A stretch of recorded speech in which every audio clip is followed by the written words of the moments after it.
Oh my, your dog is so cute. Thank you. He's a rescue. How many times have you heard that when you're walking along the street?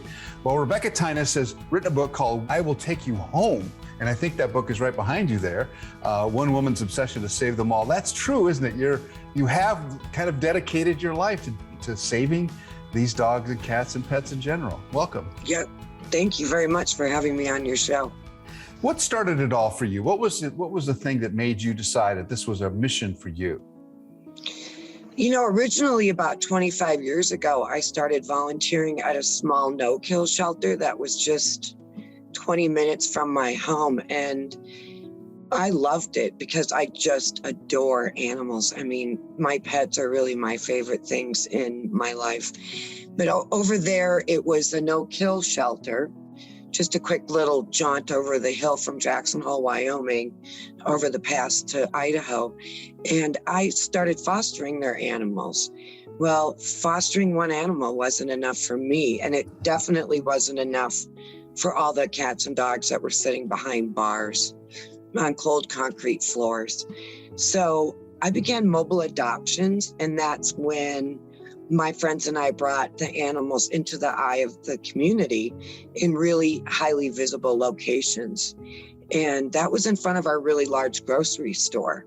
So we brought the cats and dogs, you know, in crates. Actually, one time I borrowed a friend's RV and put 75 cats in the RV. Wow. And we began adopting them out. Well, in just a few of those events, hundreds of animals got adopted. And so that really fueled my fire. But what made me actually dedicate my life to saving these precious little orphans was the day that I stopped in a high-kill shelter and innocently just thought, you know, I can probably grab a dog or a cat, you know, one or two, take them home, foster them, and find them homes, because I'd been doing that.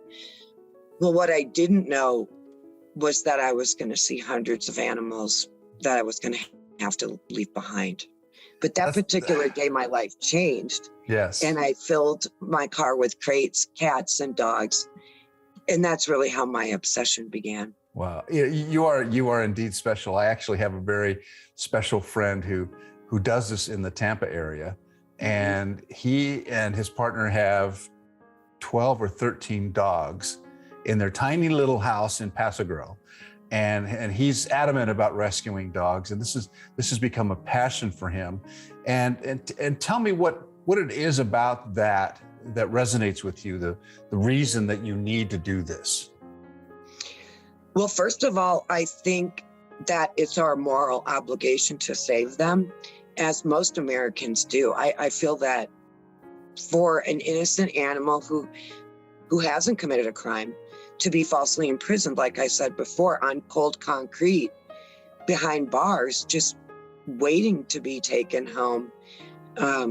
If I can do that and spread the message of how to save more lives, I'm going to do it until, you know, I have absolutely no breath left in me. But it's actually addicting. And your friends can probably tell you the same thing. Yeah. You know, to be able to see a dog behind bars, or a puppy or a kitten that's not doing well, they've shut down, they're sad. And then to wake up the next morning and have them in your home as a foster animal, and eventually see them go to a friend, a neighbor, a relative, and they thrive in a loving home. That's got to be the most rewarding thing that I've ever done in my life.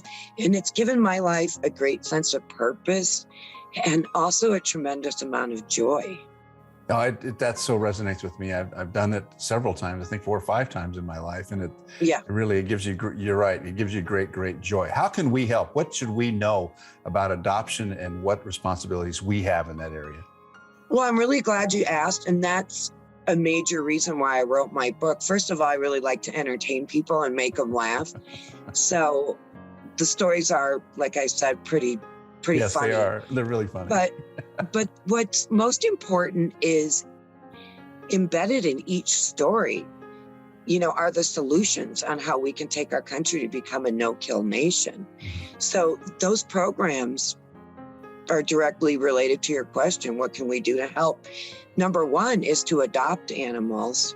especially from the areas that are still killing needlessly, adoptable animals. And that would be in California, Texas, Louisiana, and even Georgia. First is to adopt. Second is to volunteer, because just like every other business in our country today, shelters are short-staffed, and the staff they do have are incredibly overworked and underpaid.